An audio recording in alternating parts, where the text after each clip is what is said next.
권사님도 계시고 홍분도 계셔요. 우리 하나님께서 사랑하시고 더 강건케 해주실 줄 믿습니다. 네. 오늘 말씀 나누겠습니다. 하나님이 주신 잔, 시작. 하나님이 주신 잔. 오늘 본문 보면은 우리 예수님이 이 하나님이 주신 잔을 내가 마시지 아니하겠느냐 이런 말을 하셔요. 오늘 그게 무슨 의미인지를 함께 나누겠습니다. 예수님께서 겟세마네 동산에서 기도하시면서 주여 이 잔을 내게서 지나가게 해달라고 그렇게 처음에는 기도하다가 나중에는 그 잔을 받겠다고 하시잖아요. 이 잔이 뭔지 너의 쓴 잔을 너의 쓴 잔이라고 하네요. 잔이요. 주님이 주신 잔이라는 말씀 여러분 기억하시는 시간이 됐으면 좋겠어요. 기독교의 상징은 십자가입니다. 다시 말하면 예수님께서 십자가에서 죽으심으로 구원의 길이 열린 겁니다. 종탑에 십자가 달린 거 그냥 또 아니면 여자들을 귀에다가 귀걸이다 십자가 달고 십자가 이렇게 달고 뭘 때문에 십자가를 다는지 잘 모르겠어요. 저는요. 그 의미를 알고 달고 있는지 어떤 액세서리로 달는 사람들이 많은데 그런 것은 어떤 이렇게 상징적으로 이렇게 달고 있는 건데 진짜 그 의미를 알아야 됩니다. 예수님께서 십자가에 죽으신 것 이것이 우리를 구원의 길로 열어놓으신 거예요. 그러나 많은 세상 사람들은 예수님의 죽으심을 다르게 해석해 왔습니다. 어떤 사람은요 그 시대의 정치적인 희생양으로 죽었다기도 하고 또 민중을 사랑하고 민중의 인권을 대변하다가 힘없이 기득권자들에 의해서 제거되었다고도 하고 또 죄가 있으니까 다행히 사형을 받았을 것이 아니냐라고 말합니다. 그런 주장에 대해서 오늘 본문은 예수님의 죽으심에 대해 분명한 해답을 말하고 있습니다. 예수님이 죄가 있거나 힘이 없어서 권력자에 의해서 죽은 것이 아니라 예수님은 자신이 선택해서 죽으신 거예요. 그냥 쫓겨다니다가 잡혀가지고 할 수 없이 기분 나쁘게 잡혔네 이게 아니라 때가 돼서 당신이 자발적으로 당신이 십자가를 지는 것이 아버지 뜻인 줄 알고 자발적으로 자신의 선택에 의해서 예수님이 십자가에서 죽었다는 사실을 일단 기억하시기를 바랍니다. 우리는 예수님이 이 잡히시는 이 체포 과정, 예수님이 체포당하는 이 과정을 기록한 본문의 말씀을 통해서 그 사실을 우리는 알 수가 있어요. 얼마 전에 이거는 이런 내용이랑은 다르지만 대통령이 체포당하는 모습을 보았습니다. 우리 예수님은 그런 거랑 좀 달라요. 안 당하기 위해서 막 애쓰다가 당한 거랑 달라요. 예수님은 때가 돼서 당신이 막 안 잡히려고 발악을 치면서 쫓겨다니는 사람들이 좀 많잖아요. 막 재판도 연기하고. 우리 예수님은 그렇지 않았어요. 그때가 딱 되니까 당신이 자발적으로 그것으로 가는 길이 아버지 뜻이고 그걸 막는 것이 사탄의 방법인 걸 알았어요. 그래서 그걸 못하게 하는 제자에게 사탄아 물러가라 그렇게 말씀하셨어요. 자, 그런 주장에 대하여 오늘 본문은 예수님의 죽으심에 대해 분명하게 해답을 줘요. 예수님의 죽으심에 대한 분명한 해답. 왜 예수님이 죽으셔야 되는가? 자, 우리가 오늘 본문에 그 겟세마네 동산 기름을 짜는 곳이라고 하는 곳인데 겟세마네 동산으로 예수님이 가시는 게 1절부터 3절의 내용이에요. 오늘 1절부터 3절을 여러분이 주시니 보시면서 말씀을 들어도 괜찮아요. 예수님께서는 하나님께 기도를 마치시고 기드론 시내 건너편에 있는 동산으로 가셨습니다. 다른 복음서들과 종합해 보면 이곳은 감난산 안에 있는 겟세마네라고 하는 작은 동산이에요. 큰 감난산 전체적인 우리나라 같은 그 산 줄기가 전체가 감난산이라고 한다면 그 부분에 한 봉우리 같은 작은 동산이 겟세마네 동산이에요. 저기 성지순례 가신 분들 보면 상상을 막 깨는 게 많대요. 가보면은 자기는 엄청나게 큰 것인 줄 알고 갔더니 요만한, 그러니까 예수님 이야기, 이 성경에 나오는 이야기들이 대부분이 발산동 여기 화곡동 이렇게 건너 그렇대요. 가니까 거기 이렇게 조그만 마을이 그러니까 기껏 해봤자 이스라엘 전체가 강원도 마을보다 작다고 하니까 거기 마을들의 이야기가 다 거기 그 마실이죠. 요 건너편에 저쪽에 무슨 마실 이렇게 그처럼. 근데 이 겟세마네라는 곳은 뭐냐? 감난산 안에 있는 작은 동산. 예. 감난산이라고 해도 틀림없어요. 그러나 더 구체적으로 말하면 겟세마네라고 표현하고 있습니다. 작은 동산인데 그곳에서 예수님은 마지막으로 하나님께 기도하셨어요. 예수님이 기도하신 곳입니다. 여러분 잘 아시잖아요. 내 뜻대로 마옵시고 아버지 뜻대로 되기를 원합니다. 땀방울이 막 핏방울이도록 기도하시고 그리고 제자들은 저쪽에서 그냥 지쳐가지고 잠자고 있으니까 예수님이 한시라도 깨어 기도할 수 없더냐 그렇게 말씀하시죠. 기도하신 곳이에요. 그곳에서 그런데 이곳에서 예수님이 제자들과 평소에 또 그곳에 자주 다녔던 것 같아요. 이 겟세마네 동산이 늘 그들 중에서는 함께 모여서 말씀도 나누고 기도도 하고 하던 장소예요. 그러니까 익히 잘 알아요. 아, 예수님 아마 겟세마네 동산에 가 계실 거예요. 뭐 이렇게 느꼈던 그런 장소예요. 그거 누구도 알고 있었어요? 예? 가룟 유다도 알고 있다. 오늘 2절에 보니까 배신한 가룟 유다도 잘 알고 있던 곳이에요. 그래서 군인들을 데리고 오리라는 것은 너무나 뻔한 곳이고 또 예수님이 일부러 이 장소는 가룟 유다도 알고 있는 이 장소를 택했을지도 몰라요. 왜냐하면 예수님은 아버지 뜻을 이루기 위해서 잡혀야 되니까. 그래서 이곳에 올 것이다. 대부분 제자들이나 알만한 사람은 예수님 웬만하면 만나면 겟세마네 동산에 가면 있을 거야. 이런 상황이에요. 그때 그 상황이. 오늘 본문 2절 한번 읽어볼까요? 본문 2절을 보면은 뭐라고 나와요? 예수를 파는 유다도 그곳을 시작. 그곳은 가끔 예수께서 제자들과 모이는 곳이므로 예수를 파는 유다도 알더라 이렇게 얘기하고 있어요. 그래서 그 예측대로 가룟 유다가 많은 수의 군대들을 이끌고 이놈 자식이 완전히 나쁜 놈이야. 네, 새우의 만찬에서 예수님이 딱 지적하니까 마귀가 팍 들어가 버려가지고 밖에 도망 나가잖아요. 그리고 일을 저지르는 거예요. 네, 일을 저지르는데 벌써 돈으로 거래한 그 병정들을 데리고 예수님 잡으러 가는데 내가 알아. 거기 있을 거라고. 어디 겟세마네 동산 따라오라고. 그리고 데리고 가는 거예요. 예수님도 알고 계셨어요. 유다가 그렇게 올 줄. 그 예측대로 가룟 유다는 많은 수의 군대를 안내해가지고 예수님을 잡으러 오셨어요. 굳이 가룟 유다가 이렇게 했어야 되겠습니까? 이렇게 안 해도 예수님을 기다리고 있었어요. 나는 잡힐 거다라고 알고 있었어요. 옛날에는 도망 다니시고 때가 안 되니까 피할 수밖에 없는 상황이 있었겠지만 이제는 예수님이 다 끝냈어요. 이제 마음 먹고 하나님과 약속하시고 기도하시고 내 때가 이르느니라. 십자가 지기 위해서 오신 예수님이 그때를 기다리고 있었는데 이들은 잘 몰라요. 예수님이 어떤 방법을 써가지고 뭐 저항을 하고 뭐 군대를 조직해서 반항을 하다 할까봐 군인들에게 막 여러 가지 무기를 들고 횃불을 들고 혹시나 수풀이나 바위 그 동굴 속에 숨어 있을지 모르니까 횃불을 들고 찾으려고 예수님이 찾아왔는데 예수님은 그렇게 비겁하게 도망치는 분이 아닙니다. 이게 우리와 다른 부분이죠. 우리랑 다른 부분입니다. 유다는 자기가 과거에 예수님과 함께 다니면서 기도하고 말씀을 듣던 이 겟세마네 동산으로 가면은 예수님을 잡을 수 있을 거라는 생각을 가지고 군인들을 데리고 왔던 거예요. 결국 가룟 유다는 예수님에 대한 자신의 지식과 경험을 예수님을 팔아먹는 데 사용한 거예요. 다시 얘기합니다.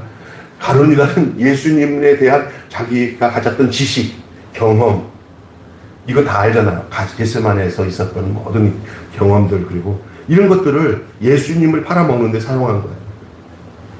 여러분, 사람이 무엇을 많이 아는 것도 중요하지만 더 중요한 것은 그 지식을 바르게 사용하는 것인 줄로 믿습니다. 컴퓨터를 잘 배웠다고 다 좋은 건 아닙니다. 어떤 사람은 좋은 프로그램을 만들어서 개발해서 회사와 국가에 유익을 주기도 하지만 어떤 사람은 남의 회사나 국가기관에 침입해서 그 큰 피해를 주는데 그 지식을, 컴퓨터 지식을 사용하는 것, 해킹하는 것들. 나쁜 거죠. 성경도 마찬가지예요.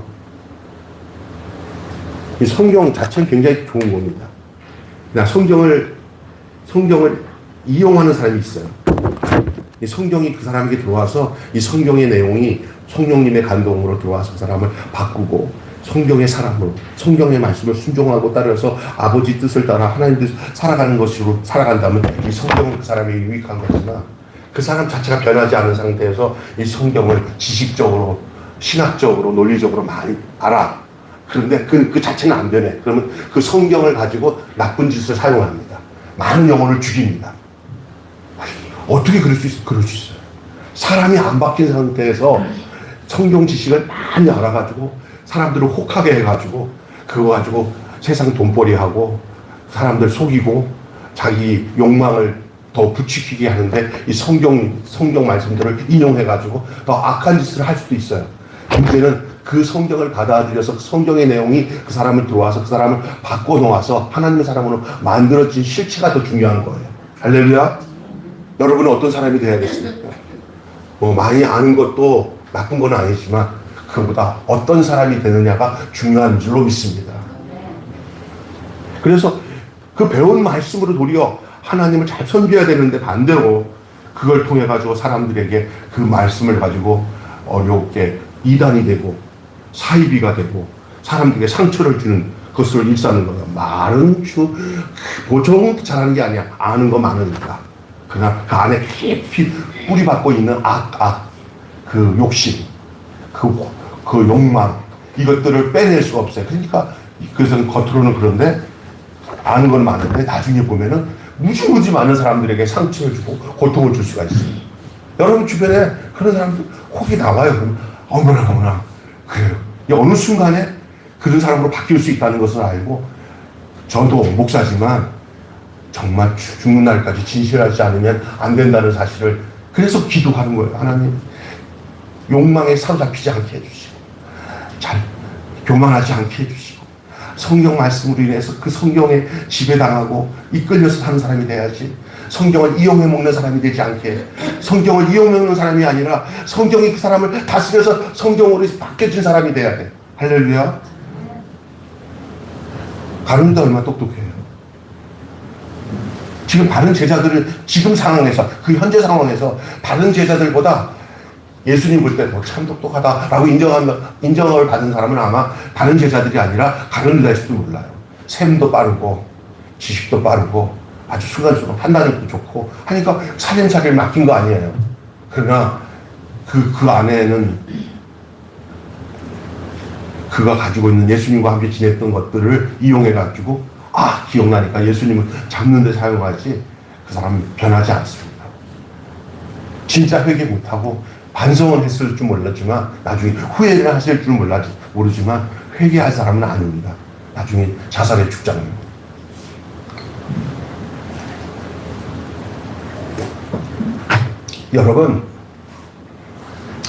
여러분 아는 것을 신앙 안에서 바르게 사용하는 성도가 되시길 바랍니다. 아멘. 여러분 교회 와서 말씀을 듣고 어이구 잘못했다. 조용히 할게요.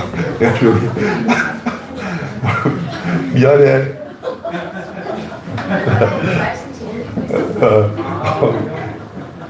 제 말씀의 반응을 제대로 하고 있어요. 아는 것을 조용히 할게요. 아는 것을 신앙 안에서 바르게 사용하시기 바라요. 네. 여러분 지금 말씀 들을 때도 여러분 이런 생각을 하셔야 돼요. 하나님 오늘 교회 왔는데 그냥 목사님 설교 듣고 난데 오늘 또 늘 하던 대로 그냥 제가 필요한 것들을 좀 유익한 것 좀 깨닫고 돌아가면 내 삶이 좀 유익하겠죠. 요 차원에서 머물면 안 돼요. 정말 사람의 말 들으려고 온 거 아니잖아요. 하나님이 여러분에게 말씀하시는 말씀을 여러분에게 들려주길 바라요. 저는 그냥 도구죠. 그러니까 잘 사용돼야 될 도구죠, 사실은. 여러분 왔을 때 그냥 가면 안 되잖아요. 하나님 말씀 듣고 가야 되잖아요. 마이크 사용, 스피커밖에는 안 돼요, 저는요. 그냥 말씀이 잘 저를 증거하는 여러분을 통해서 예수를 만나기를 바라고 주의 음성을 듣기를 바랍니다. 바르게 사용되어져야 돼요. 그냥 내 목적에 따라 성경을 이용하는 자 되지 않게 하시고 성경이 나를 지배하고 하나님 말씀이 나를 이끌어가는 사람이 되도록 여러분 바르게 사용돼야 돼요. 이 가룟 유다는 다른 제자들 중에서도 똑똑한 제자였어요. 사실은 아까운 사람이지만 그러나 사탄에게 잡혀간 사람입니다. 여러분이 교회만 다닌다고 해서 다 성령의 사람이 되는 거 아니에요. 잘못하면 사탄에 잡혀갈 수 있어요. 겁주는 거 아니에요. 여러분에게 경고하는 거예요. 여러분 돌아봐야 돼요. 나는 진실된 성도로 가야 되는가? 아니면 그냥 주변만 돌다가 시험 들어서 시험 들다가 사탄의 도구가 되는 거예요. 사실상 이 누구야? 가룟 유다도 정통으로 말씀이 들어간 게 아니라 맴돌다가 시험 든 거 아니에요. 그래서 계산하는 거예요. 내가 3년 동안 예수님 따라가는데 내가 손해봤네. 이렇게 예수님을 믿는 것을 참으로 믿지 않으면 시간 소비됐다. 뭐죠? 계산을 해보니까 내가 당했다. 이렇게 생각하는 거예요. 내가 하나님의 사람으로 완전히 변해서 하나님의 사람이 되는데 이게 정확히 안 맞춰지면 이제는 신앙생활을 손익계산으로 따져요. 그러다 보면 망하는 거예요. 믿습니까? 여러분, 우리 주님이 여러분에게 손익계산 따지는 분이 아니에요. 여러분의 인생 자체를 당신의 백성과 자녀로 삼으시기 위해서 당신의 아들 예수님을 이 땅에서 십자가에서 죽게 하시고 부활하게 하신 거예요. 거기서 우리가 함께 죽고 함께 다시 부활하는 거 아닙니까? 주님의 자녀로서 온전하게 살아가는 것이 얼마나 복인지 저는 이렇게 뭘 이룬 것보다도 저 하나 자체가 예수를 믿어서 이렇게 주 안에서 살고 있다는 것이 가장 큰 복으로 생각하고 있어요. 나이가 들면 들수록 더 생각이 나는 거예요. 뭔가 이룬다는 것은 하나님이 하실 영역이라는 걸 알았어요. 그 하나님 뭐라냐면 네가 나한테만 발겠으면 내가 너를 통해서 일한다. 내가 일하는 게 아니더라고요. 나를 통해서 하나님이 일하시는 거예요. 내가 바로 쓰는 걸 하나님 기다리고 있는 거예요. 그동안 내가 바르게 안 썼던 것 같아. 안 되는 게 너무 많은 거 보니까. 그래서 제가 하나님, 나를 나보다 하나님 더 잘하시네요. 그래요. 여러분, 저도 마찬가지고 여러분 마찬가지예요. 여러분 내 얘기만 하는 게 아니에요. 지금 여러분의 얘기를 하는 거예요. 제 얘기를 통해서. 예수님은 얼마든지 피할 수 있었음에도 이곳에 오신 것이에요. 왜? 게세마네 동산에 예수님 왜 오셨냐? 붙잡히기 위해서 오신 거예요. 다른 데 가서 피할 수 있잖아요. 예수님 일부러 가느냐도 알 수 있는 곳으로 간 거예요. 왜? 예수님이 피할 수 있음에도 불구하고 안 피했어요. 주님의 뜻을 이루는 일은 내 생각 가지고 하는 게 아니라 하나님의 뜻을 쫓아서 가는 길이기 때문에 인간적인 생각하면 이곳에 올 수가 없어요. 예수님은 잡혀야 됩니다. 여러분, 예수님은 체포당하셨어요. 그것이 아버지가 원하시는 뜻이었어요. 체포당하지 않으면 십자가 질 수 없어요. 대속물이 될 수가 없어요. 희생의 제물이 될 수가 없어요. 돌아가서 우리를 구원할 수 없어요. 이곳에 오셨어요. 바로 어디예요? 겟세마네 동산. 예수님은 자신이 피하면 죽음의 고통을 당할 수 없을 수 있었지만은 그렇게 되면 어떻게 돼요? 죄와 허물로 죽은 우리 모두를 구원할 수 없음을 알기 때문에 피할 수가 없었어요. 그러니까 예수님이 이 땅에 오시면서 예수님 제자들에게 하는 말씀 보세요. 결국은 예수님은 알고 살았어요. 내가 죽어야 될 것이고 그리고 내가 사흘 만에 다시 살아날 것까지도 비로소 제자들에게 말씀하셨잖아요. 그 뜻대로 갖고 계시는 거예요. 여러분들 인생을 살다 보면요. 하나님이 말씀해 주실 때가 있어요. 이때가 이때구나. 이런 것들을 잘 감지하면서 주 뜻대로 여러분의 인생의 발걸음을 가지 괜히 허튼 생각하고 욕망적인 생각하면서 이건 아닌데 할 때는 절대 아닌 것은 아니에요. 여러분이 하나님의 말씀 깊이 묵상하고 설교를 진실되게 듣고 하다 보면요, 여러분이 하나님 굳이 이렇게까지 하셔야 됩니까? 라고 생각할 때 또 한쪽에서는 아니다. 너 성경 제대로 알지 않냐? 네 안에 성령님 있지 않냐? 이럴 때 너 어떻게 되는지 아냐? 그건 그렇죠. 그런 쪽으로 가야 돼. 그거, 그런데요 하지 마. 믿습니까? 그런데요 하면서 하면 안 돼요. 우리 예수님이 그런데요 안 했어요. 그냥, 예, 내가 아버지 뜻대로 하겠습니다. 오늘 아침에도 여러분 아시겠지만, 이 누가복음에 이 마리아가 하나님의 아들 예수님을 임신하잖아요. 수태고지를 당하면서 얼마나 놀랬겠어요. 결혼도 하는 처녀에게 그냥 그 천사가 와가지고 너에게 아들을 낳을 것이다 얘기하면 얼마나 놀랬겠어요. 그런데 마리아가 그래서 그래요. 주의 말씀을 받아들여요. 우리 예수님도 십자가 지는 일을 받아들여요. 어쩌면 여러분이 우리 신앙이 뭔지 아세요? 늘 세상적으로 좋은 곳을 언제든지 성령님은 우리에게 선택하지 않게 하셔요. 우리에게 잔을 주셔요. 예수님에게 잔을 주셔서 이 잔을 마시라고 하는 것처럼 너의 쓴 잔을 내가 마시었고 이게 예수님에게 쓴 잔을 주셔요. 우리에게도 마찬가지예요. 피할 수도 있었지만 그 피하는 것은 아버지가 원하신 뜻이 아닌 걸 알았어요. 왜냐하면 잔을 마시는 것이 그 고난의 잔을 마시는 것이 십자가를 받아들이는 것이 구원의 길이라는 것을 아시죠. 여러분의 개인의 삶도 어떤 경우에는 주님과 함께 살아가다 보면은 편하게 가는 길이 아니라 십자가 같은 그것을 여러분이 막 갈등이 있을 때 예수님 생각하고 여러분이 좋은 세상적인 욕망을 선택하지 마시고 그것을 밀어내고 아버지가 원하시는 그 잔을 마시는 길로 가셔야 여러분의 주변을 여러분이 구원시킬 수가 있어요. 여러분 자신도 구원받고. 할렐루야.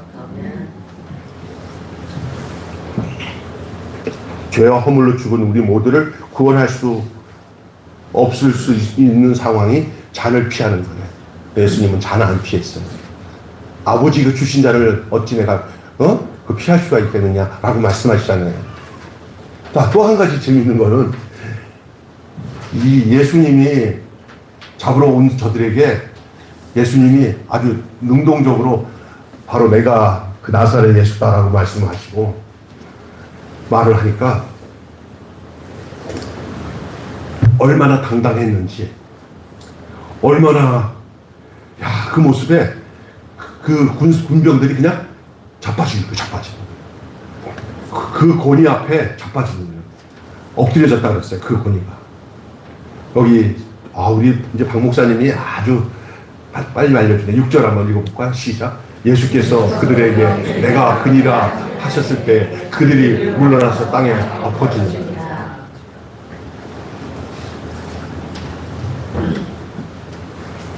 누구를 찾느냐고 말씀할 때 그들이 엎어져 버려요. 땅에 넘어져 버려요. 왜 군인들이 넘어졌습니까?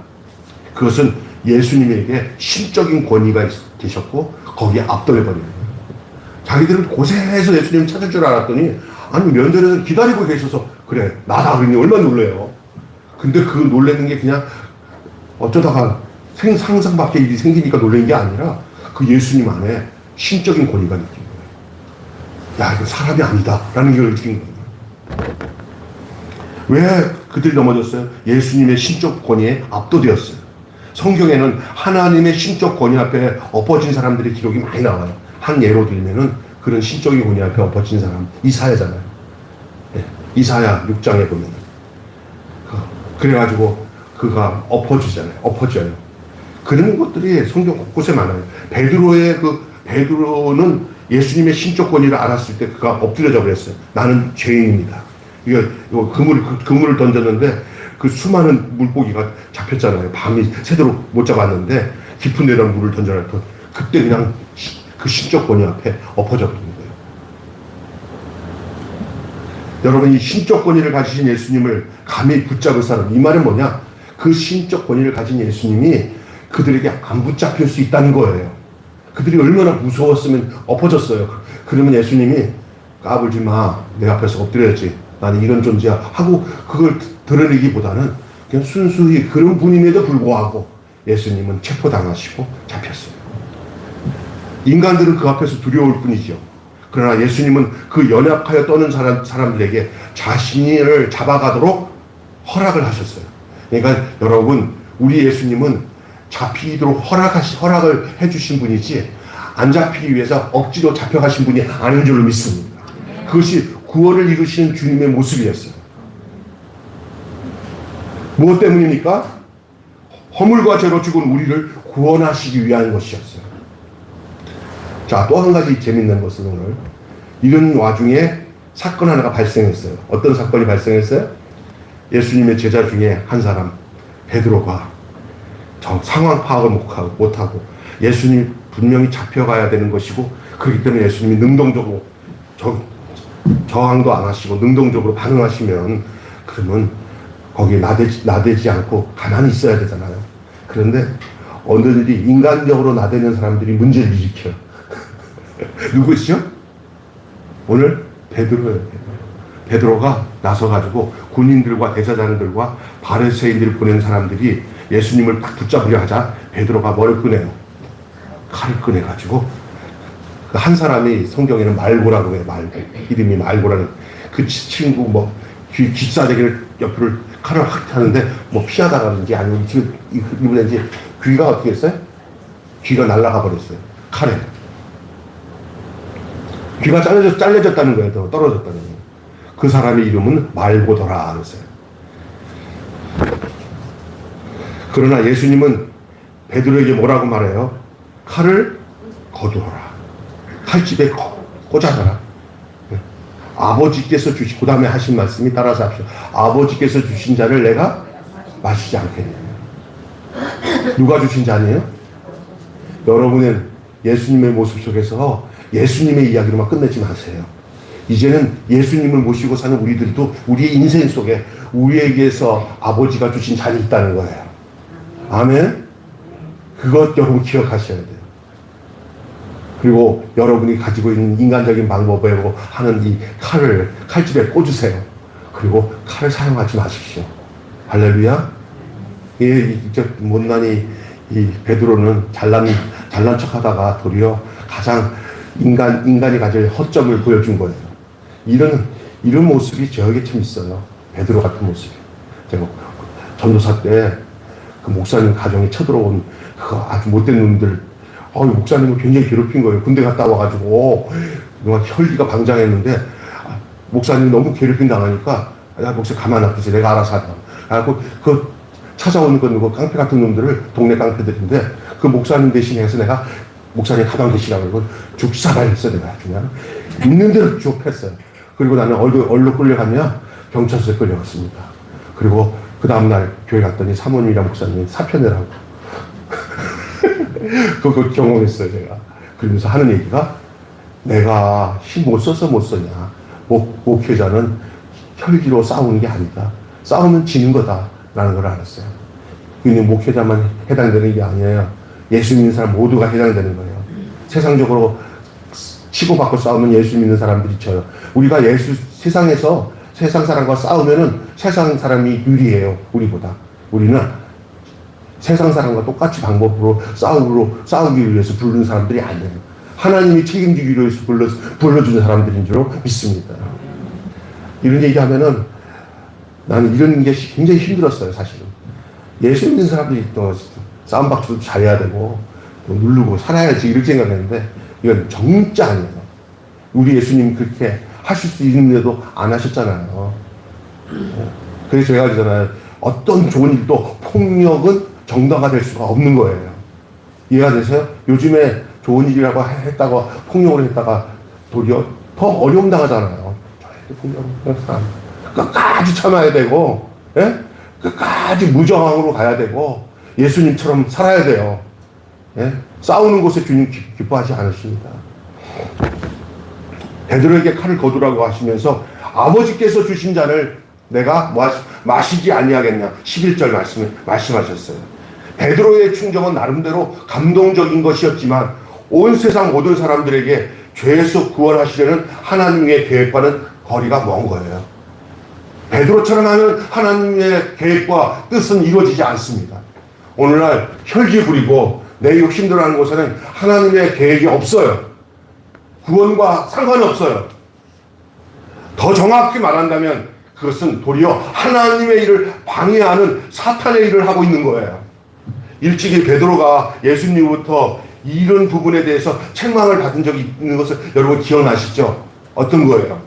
예수님께서 예루살렘에 올라가서 부패한 지도자들에게 많은 고난을 받고 죽음이 당하고 제 3일 만에 살아날 것을 비로소 말씀하고 가르쳤을 때 베드로가 예수님이 내가 이제 죽고 3일 만에 다시 살아난다는 얘기를 했을 때 죽는다는 거, 또 예루살렘에 가서 당할 일들을 얘기하니까 베드로가 당장에 나와갖고 하는 소리가 그런 일 있으면 안 됩니다. 만류하는 거예요. 왜 만류했냐? 베드로의 생각은 예수님이 우리가 눈에 보이는 왕이 될 줄 알았어요. 대부분 제자들도 마찬가지예요.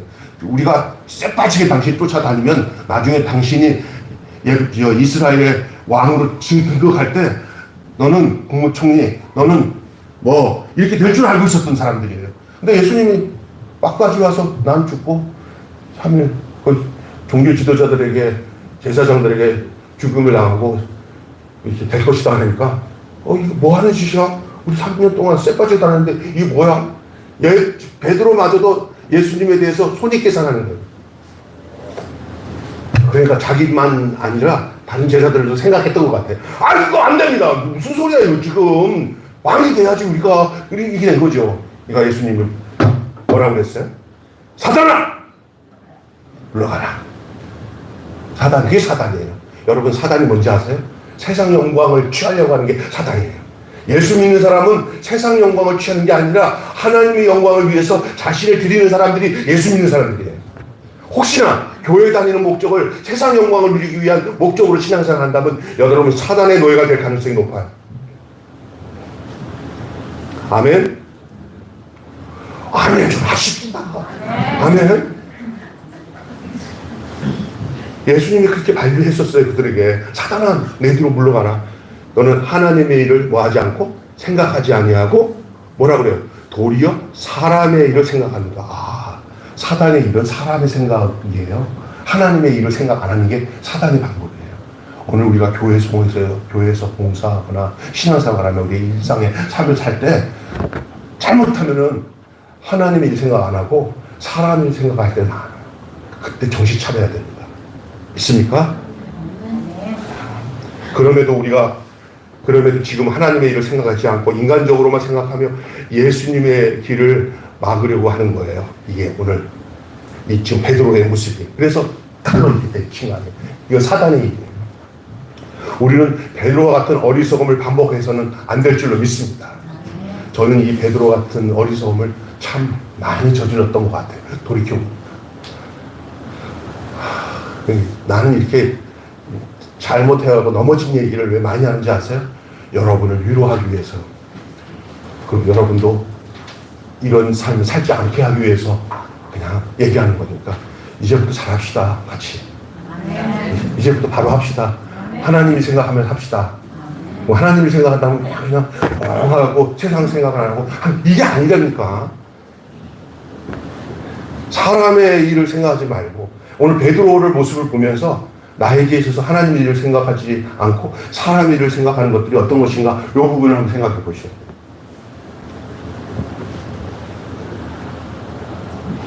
용기를 갖는 것은 좋지만은 하나님의 일을 생각할 줄 모르는 용기는 오히려 하나님의 일을 방해하고 사탄이 좋아하는 일을 하게 됩니다. 그리고 100명이 모였는데 99명이 전부 다 같은 생각으로 막 이래도 어쩌면 그 한 사람 이거 아닌데 하는 사람이 진짜일 수도 있어요. 왜냐하면 세상이 워낙 그러니까. 여러분 이렇게 그 군중 사람의 숫자에다가 여러분을 맡기지 마시고 하나님이 원하시는 하나님의 일의 생각에다가 여러분의 모든 삶을 맞추기 바랍니다. 안 그러면 이상한 얘기예요. 사람이 많은 쪽이 더 나아. 사람이 많은 쪽이 더 그래. 대부분 사람들이 다 세상적인 사람이 더 많아요. 여러분 이게 교회 다니지만 밖으로 나가면요 거의 세상 사람들이 더 많아요. 하나님의 일을 생각하는 사람들보다 세상적인 욕망, 목적 이런 사람도 가득 차요. 한번 우리 희망된다고 다 보면 다 그런 사람들이잖아요. 같이 얘기해 보면 다 솔직히 말해서 그 가중에서 우리가 동일하게 똑같은 생각으로 살 수는 없는 부분들이 너무 많잖아요. 그때 여러분이 생각해요. 나는 다르구나. 아, 저들과 다르네. 예수님이 계시기 때문에 전혀 다를 수밖에 없는 거예요. 그 다름이 바로 하나님의 일을 생각하는 마음을 가지고 살 수 있는 사람으로 하나님이 저와 여러분을 불렀기 때문인 줄 믿습니다. 아멘. 그런데 너무 갈등하지 마시고 굳건히 하나님의 일을 생각하는 그 제자의 길에 그가 하나님의 권속의 삶을 살아내야 돼요. 그거 안 될 때는 기도하셔야 돼요. 하나님 저를 총명케 하시고 하나님 말씀에 바르게 반응하며 사는 사람으로 하나님이 나를 이끌어 주세요.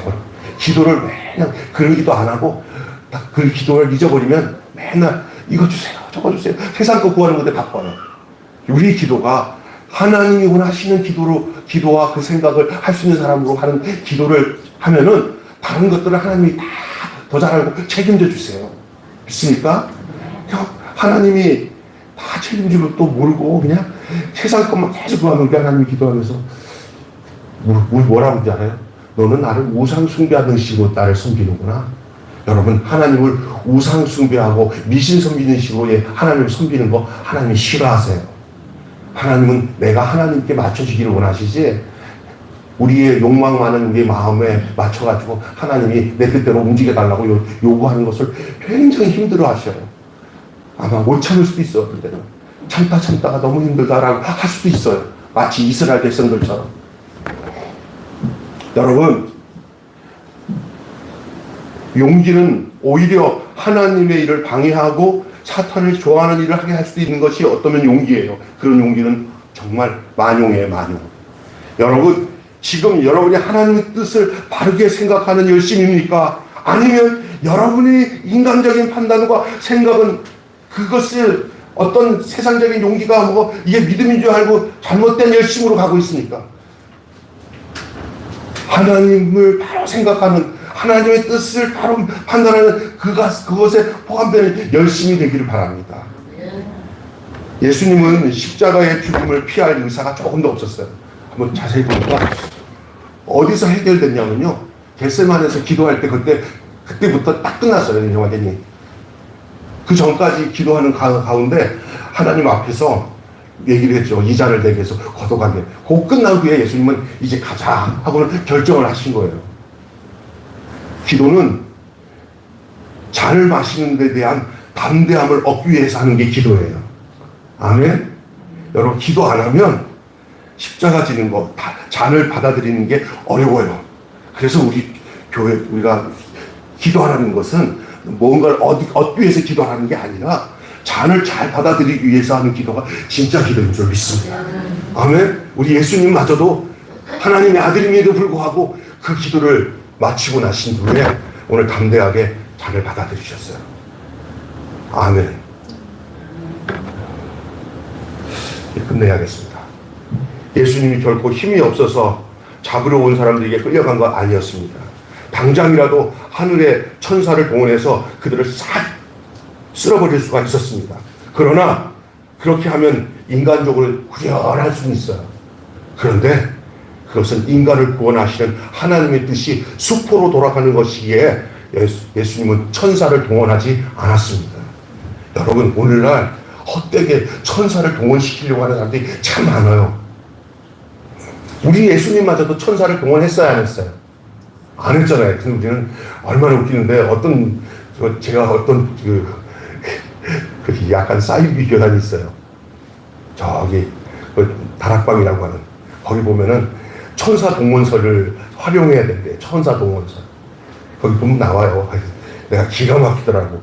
예수님마저도 천사를 동원하지 않고 살았는데 아주 이 땅에 살아가서 능력 있는 신앙생활 하려면 천사를 동원할 줄 알아야 된다. 그래서 야, 이게 문제가 많겠구나. 천사는요, 내가 동원하지 않아도 천사는요, 하나님 안에서 알아서 나의 필요에 따라 하나님께서 알아서 적당할 때마다 하나님께서 내가 하나님과 관계만 바르면 하나님께서 알아서 보내주는 거예요. 믿습니까? 내가 천사야 와라, 내가 필요하다 와라 이렇게 하는 게 아니에요. 믿습니까? 알아서 오는 거예요. 믿습니까? 안 믿나 보다. 여러분, 절대 함부로 천사를 막 동원하는 거야. 그건 우리 영역이 아니에요. 우리는 뭐만 잘하면 되냐면 아버지의 뜻에 대해서 순종만 잘하면 돼요. 아멘. 우리 예수님마저도 천사를 동원하지 않았어요. 자기가 살기 위해서, 자기 능력을 드러내기 위해서 천사 동원 안 했어요. 도리어 천사들을 동원하지 않는다고, 천사를 동원해서 이걸 다 쓸어버리지 않겠느냐, 내가 왜 그거 못하겠냐 하시잖아요. 여러분, 우리 주님이 왜 그랬어요? 예수님은 자발적으로 구원을 이루시기 위해서 십자가의 잔을 받아들이셨어요. 혹시 여러분 인생 살면서, 예수 믿고 살면서 여러분 앞에 놓여있는 어려움 앞에 인간적으로 해결하려고 하지 마시고요, 하나님 앞에 기도하며, 그것이 비록 내게 힘든 잔이라 할지라도 그 속에 숨어있는 하나님의 구원의 역사가 그곳에 숨어있어요. 그것을 그냥 세상 사람과 똑같은 방법으로 싸움으로 해결하지 말고 어떤 그 과정은 있을 수 있어요. 그러나 그런 걸 하면서도 그 속내심은 끝까지 싸우려고 하는 목적으로 하는 게 아니라 주님의 뜻을 이루는 데 여러분 삶을 맡기시고 살아가시기를. 우리 주님이 그렇게 살았어요. 사랑하는 성도 여러분, 우리가 참으로 그리스도를 따르는 성도라면 하나님의 뜻을 이루기 위해서 자제할 줄 알아야 될 줄로 믿습니다. 하나님의 뜻 안에는 자제할 수 있는 것을 요구하는 게 많아요. 우리 예수님마저도 하나님의 뜻 앞에서 자제하셨어요. 어떤 걸 자제하셨냐? 천사를 동원하는 것도 자제하시고, 자기가 하나님 못할 게 어딨어요, 신조건이 이렇게 하시는데. 그러나 구원은 그것들을 허락하지 않는 데서 구원이 오는 거예요. 하나님의 뜻을, 아버지가 보내신 뜻을 맞춰 살아가는 데서 구원이 이루어지는 거예요. 제가 이것만 하고 마칠게요. 지금 5분 지났는데 12시간에 끝내야 되는데 1999년쯤 될 거예요. 우리 재훈이가 98년생이니까 제가 기억나서 얘기합니다. 98년생이니까 90년. 재훈이 1살 때쯤에 제가 그때 한국일보 6월 29일 1999년 6월 29일자 신문에 있었던 얘기예요. 코소보 지도자 아가니의 위대한 최후라는 기사의 타이틀이 그렇게 돼 있더라고요. 코소보 지도자 아가니의 최후의 위대한 최후, 이 기사가 났어요. 거기 내용이 이런 거예요. 이브라임 투고가가 이끄는 코소보의 민주동맹의 부총교회인 페임 아가니는 세르비아의 감시를 피해 친척집으로 전전하다가 동족을 위해서 할 일이 많이 남아있다는 말과 함께 탈출을 해서 계속 민족을 위해서 일하고 가족과 함께 변장을 하고 마게도네로 향하는 기차에 몸을 실었는데, 기차를 세우고 오른 이 세르비아 경찰들이 승객들을 하차시킨 다음에 거기에 20명의 청년을 불러내가지고 너희 운명은 어느 첩보를 받은 것 같아. 이 기차에 틀림없이 아가니가 있을 거다 라는 것을 아마 이 경찰이 첩보를 받고 아가니를 잡을 목적으로 그 안에 있는 건장한 청년 20명을 끌어낸 거예요. 예? 끌어내가지고 그들 앞에서 뭘 얘기하냐면, 기차를 세워놓고는 너희들 너희들 운명은 10분밖에 안 남았다. 학살을 예고한 거예요. 그 순간에 아가니가 변장했던 자기 쇼를 벗고 그 군중, 20명이 있는 청년들 앞에 나서서 그 경찰 앞에 섰으면서 내가 아가니 죽이지 마라. 그 인상착의를 다 확인해 보니까 아가니예요. 그 청년들은 다 돌려보내고 아가니를 데리고 가요. 그리고 자기가 나토 군들을 불러들인 장본인이다. 아가니를 잡은 이유가 뭐냐? 나토 군들을 끌어들인 그 장본인이 아가니였기 때문에 그 잡아 죽이려고 했던 거예요, 경찰들이. 근데 차량에 세워서 이제 아가니를 데려가고 그 청년들은 20명은 살았어요. 아가니는 그 다음날 니플리안 한 계곡에서 시체로 발견됐어요. 예수님의 죽으심이 바로 이런 죽으심이었어요. 우리를 살리기 위한.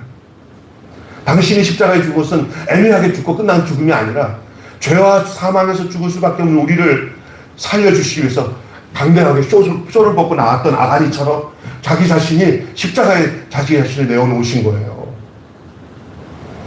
아가니가 20명의 청년들을 살리기 위해서 스스로 죽음 앞으로 나섰지만 우리 예수님은 온 세상의 모든 사람을 영원한 지옥 심판에서 구원하시고자 스스로 죽음을 선택하신 거예요. 내가 진실로 너희에 이르노니 한 알의 밀이 땅에 떨어져 죽지 않으면 한 알 그대로 있고 죽으면 많은 열매를 맺느니라. 그래서 저에게 예수 생명이 들어와서 제가 오늘 예수와 함께 사는 인생으로 저와 여러분이 여기 존재하고 있다는 사실이에요. 우리 예수님은 태하신 거예요. 천상에 올라가셔서 우리 하나님도 이제 예수님이 하신 일을 다 하시고 우리에게 전부 그 생명을 불어넣으시죠. 우리가 이제 무엇을 위해 어떻게 주님 가신 발자취를 따라 우리도 예수님처럼 그렇게 살아가야 되지 않겠습니까? 이 예수를 믿고 구원을 받으시기를 바랍니다. 그리고 이 예수를 믿고 이제는 여러분이 구원을 이루는 삶을 살아가는 주님의 백성이 되시고 주님의 제자가 되시기를 예수님의 이름으로 축원합니다. 기도하겠습니다.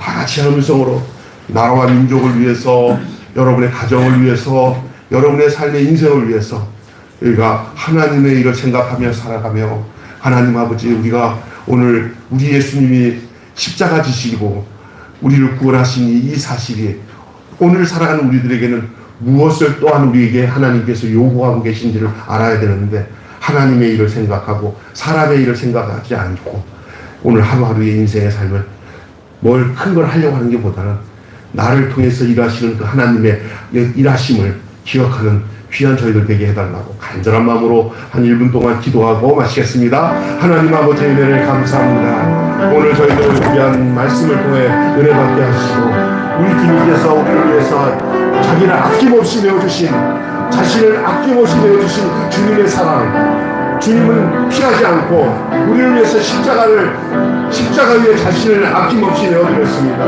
아버지의 뜻 가운데 거하기 위한 주님의 그 모든 모습들을 통해서 오늘 우리 자신을 보게 하시고, 오늘 우리의 인생도 우리가 얼마나 산다고 우리가 발버둥 치며 살아갑니까? 그러나 하나님 그 안에 우리가 우리의 인간적인 생각, 사람의 생각 가운데 거하지 않게 하시고 하나님의 뜻과 그 일을 생각하며 살아가는 거룩한 주의 백성이 되게 하여 주시옵소서. 아가니가 하나님 아버지 20명의 청년들을 살리기 위해 자기 자신을 내어주었던 것처럼 우리 주님이 우리를 억만죄 가운데서 건져내시기 위해서 당신이 십자가에서 자신을 드러내심으로 우리를 살려주시고 구원해 주셨습니다. 우리가 하나님이 주님이 십자가 지신 그 의미가 그 사탄의 세력에서 저 영원한 죄와 영원한 형벌에서 우리를 건져내기 위해서 하나님께서 아들 예수님을 보내주셔서 우리를 대신하여 십자가에 죽으시고 부활하게 하신 이 사건이, 이것이 그냥 우리 안에 하나의 스토리로 끝나는 게 아니라 우리의 실존의 모습의 내용인 것을 알게 하시고 오늘을 살아가는 우리의 인생은 어떻게 살아가야 될지를 하나님께서 우리에게 말씀하여 주시고 우리를 인도하여 주시고 우리를 역사하여 주시기를 간절히 바랐고 원하옵나이다. 함께 하심을 믿습니다. 하나님 아버지, 또 한 주간을 살아가는 동안에도 하나님 우리 앞에 놓여진 우리의 승자를 잘 마시게 하여 주시옵시고, 하나님 아버지 요령 키우거나 인간적인 생각을 하지 않게 하시고 성령에 이끌려서 살아가는 저희들 되어줄 수 있도록 우리 아버지 인도하여 주시옵소서. 예수님의 이름으로 기도하옵나이다. 아멘. 찬송가 407장 드렸습니다.